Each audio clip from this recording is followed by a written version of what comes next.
सभी अपनी बेनिफिशियरी की डिटेल अपने रजिस्टर पर नोट करके रख दें। सबसे पहले सर्च पे जाना है।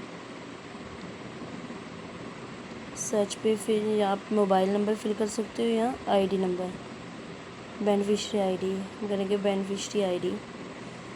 बेनिफिशियरी आईडी है 04946641।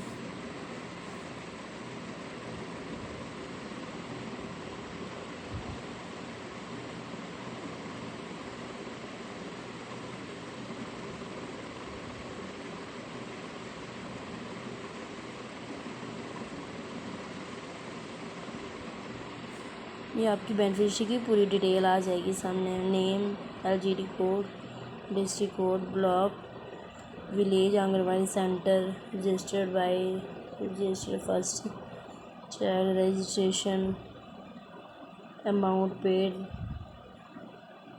पेड कब हुआ, bank name, bank account name.